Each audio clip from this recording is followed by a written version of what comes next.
Hello everyone. Many of you may not even remember this particular scandal associated with the war in Ukraine. But it does exist, it did happen, and now it finally comes to its conclusion. So what is this all about? Jack Teixeira is a former American airman who basically removed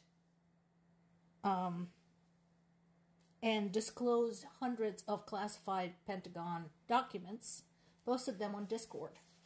And some of those documents included Pentagon's analysis and assessment of Russian troops, equipment, weapons, materials, everything, as it pertained to the war in Ukraine. By doing so, this young man, who had sworn to protect this country's military secrets, had endangered countless lives. Unfortunately, the damage from his disclosure cannot really be estimated fully, because these things tend to escalate and snowball. But he was arrested and pleaded guilty. So now the prosecutors in this particular case are asking for 17 years in prison. The case is argued to be one of the most significant and consequential violations of the Espionage Act in the American history. And so that's what they're looking at. His attorneys are saying that he should only get 11 years. They're saying it was a terrible decision, that he had accepted responsibility. We'll see. Personally, I have no guesses as to how this will go, what he will get. But I feel very little compassion for him. He endangered people like my parents. He endangered my fellow Ukrainians. He endangered my fellow Americans by what he did. Because I'm sure those materials included also names of U.S. agents working around the world. So, considering that someone has to understand when they join U.S. intelligence what it implies, you can't say, oh, he didn't know this was a bad idea. Especially in the age of internet, when it's so easy to leak information and for it to explode all over the world. So it's not like he can just say, oh, I had no idea it will be this bad. No. Doesn't fly. Sorry, dude. We don't know how much of information leaked aided the Russian military and Russian government. But chances are, considering how many Russian hackers hang out on Discord and other platforms, significantly. Meanwhile, the subject of North Korea continues to dominate the news. And I kind of agree with U.S. Deputy Ambassador who made a statement to the UN, Robert Wood. He said that Chairman Kim Jong-un of North Korea should think twice before getting in there, because it is very possible that his soldiers will come home in body bags.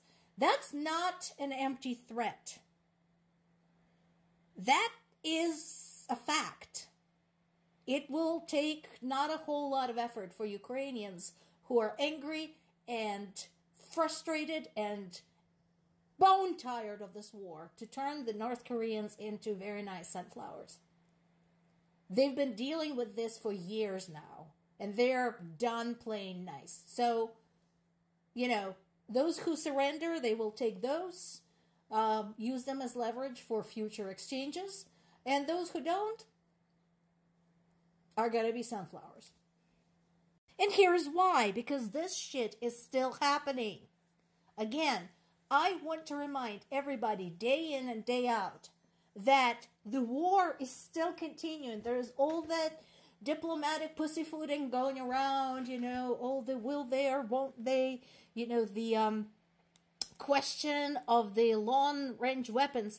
There are human lives on the other end of all of those discussions, of all the speculations, and so on and so forth. And actually, the casualty number in Kharkiv has gone up since the earlier report, since the Guardian's report, because now we have 3 people dead, and 2 of them are children, teens. Once again, they struck a residential building, and 2 teenage boys were among the dead.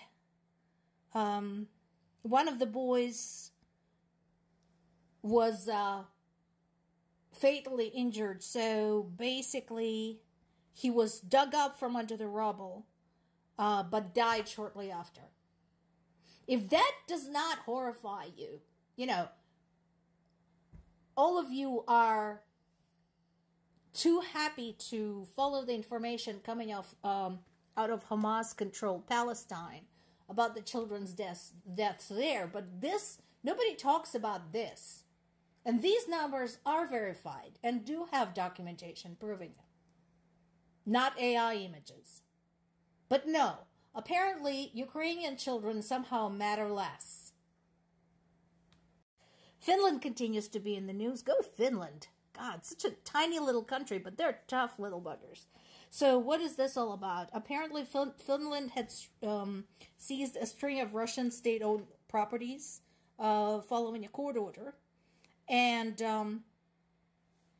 that took place because Russia owes more than 5 billion euros to Ukrainian oil and gas company. So to compensate for all of the theft of assets.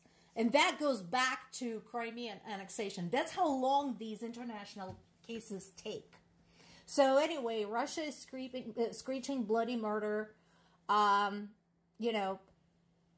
This is where all of their posturing about, oh, we don't care about The Hague, we don't care about the International Tribunal. Apparently, the International Tribunal cares about them, and that can have consequences to them when it comes to the properties and assets located in foreign countries. Sorry, guys, you should have cleared out when you had a chance. Some weeks ago, we talked about Russian people hit hardest by the skyrocketing prices, increases in taxes, lack of some of the basic products. Usually, those are Russia's retirees. Well, it's about to get worse, guys. You keep supporting Putin. You keep saying that he's the best of the best. But here's what is happening. We're looking at another tax hike. The problem with that is that they have done it so much already. Because remember, that has been going on for over 10 years now, because this doesn't just go back to the full-scale invasion of Ukraine, but also it's been going on since Russian militants hacked off Crimea and tried to make themselves at home in the Donetsk-Luhansk region. So this is not new. This has been going on for a while. And as their finance minister said last year, there was not a whole lot of room left to increase spending. That the budget was not working out for them. He was right. Their inflation is crazy. Their interest rates are skyrocketing. And all of that is holding up Russian economy because everything is being invested in the war. So, science, education, healthcare, everything has fallen by the wayside because Putin has an itch to scratch. That's Russia.